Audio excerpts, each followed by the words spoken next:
In this video, we are discussing about the dispersion of light. When light passes through a glass slab, it is refracted, but it would seem as if white light has entered and left the slab because both the surfaces are parallel. ഒരു glass സ്ലാബിലൂടെ ധവളപ്രകാശം കടന്നു പോകുമ്പോൾ അതിന് അപവർത്തനം സംഭവിക്കുന്നുണ്ടെങ്കിലും രണ്ട് ഉപരിതലങ്ങളും സമാന്തരമായതിനാൽ ധവളപ്രകാശം സ്ലാബിൽ പ്രവേശിച്ച് ധവളപ്രകാശമായി തന്നെ പുറത്തു പോയതായി നമുക്ക് തോന്നും. A prism is A triangular piece of glass. To get it to produce a mini rainbow, you allow a narrow strip of light to fall on one face of the triangle. You know that light is made up of a collection of many colors: red, orange, yellow, green, blue, indigo and violet. That is why a prism can take in white light on one side and produce its own mini rainbow on the other side. ഒരു പ്രിസത്തിൻ്റെ ഒരു മുഖത്ത് ധവളപ്രകാശം പതിക്കുമ്പോൾ മറുവശത്ത് അത് ചുവപ്പ്, orange, മഞ്ഞ, പച്ച, നീല, IndiGo, violet എന്നീ നിറങ്ങളായി പിരിയുന്നു. ഈ പ്രതിഭാസമാണ് പ്രകീർണനം അഥവാ dispersion. What is dispersion of light? When white light passes through a glass prism, it splits into its spectrum of colors in order: violet, indigo, blue, green, yellow, orange and red. And this produce of white light splitting into its constituent colors is termed as dispersion. പ്രകാശത്തിൻ്റെ പ്രകീർണനം എന്താണെന്ന് പരിശോധിക്കാം.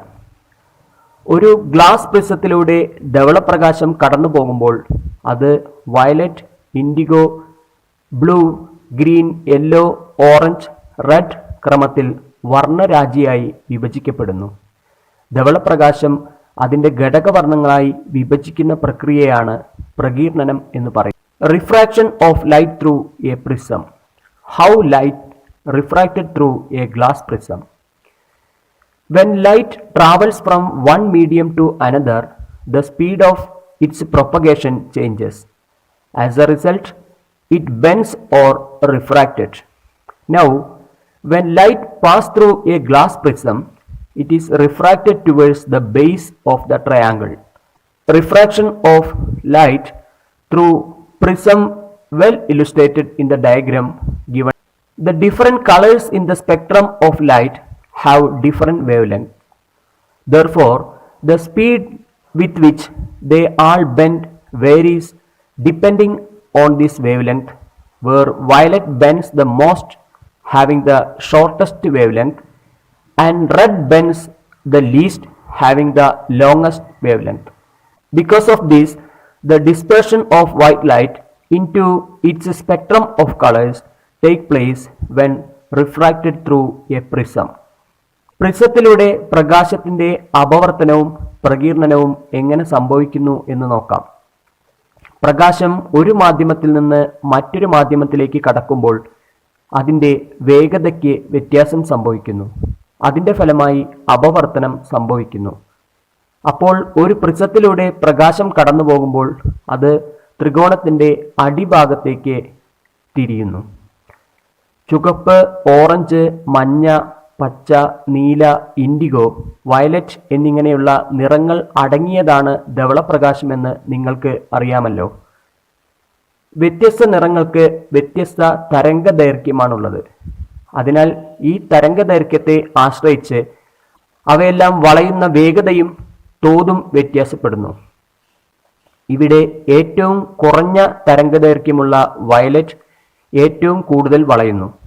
തരംഗദൈർഘ്യം കൂടിയ ചുവപ്പ് കുറച്ചു മാത്രമേ വളയുന്നുള്ളൂ. ഓരോ നിറത്തിൻ്റെയും അപവർത്തനത്തിൻ്റെ തോതനുസരിച്ച് അവ വേർപിരിഞ്ഞ് കാണുന്നു. In A rainbow, raindrops in the air act as tiny prisms.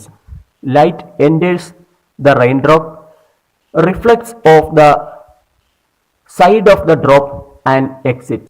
In this process, it is broken into a spectrum just like it is in a triangular glass prism. The angle between the ray of light coming in and the ray coming out of the drops is 42 degree for red and 40 degree for violet. You can see this diagram that angles cause different colors from different drops to reach your eye, forming a circular rim of color in the sky as a rainbow. ഒരു മഴവില്ലിൽ വായുവിലെ മഴത്തുള്ളികൾ ചെറിയ പ്രിസങ്ങളായി പ്രവർത്തിക്കുന്നു. വെളിച്ചം മഴത്തുള്ളിയിൽ പ്രവേശിക്കുകയും തുള്ളിയുടെ ഉൾവശത്തു നിന്ന് പ്രതിഫലിക്കുകയും പുറത്തു കടക്കുകയും ചെയ്യുന്നു. ഈ പ്രക്രിയയിൽ ഇതൊരു ഗ്ലാസ് പ്രിസത്തിൽ ഉള്ളതുപോലെ ഒരു വർണ്ണരാജിയായി വിഭജിക്കപ്പെടുന്നു. പതിക്കുന്ന പ്രകാശകിരണവും തുള്ളികളിൽ നിന്ന് പുറത്തു വരുന്ന കിരണവും തമ്മിലുള്ള കോൺ ചുവപ്പിന് 42 ഡിഗ്രിയും വയലറ്റിന് 40 ഡിഗ്രിയുമാണ്.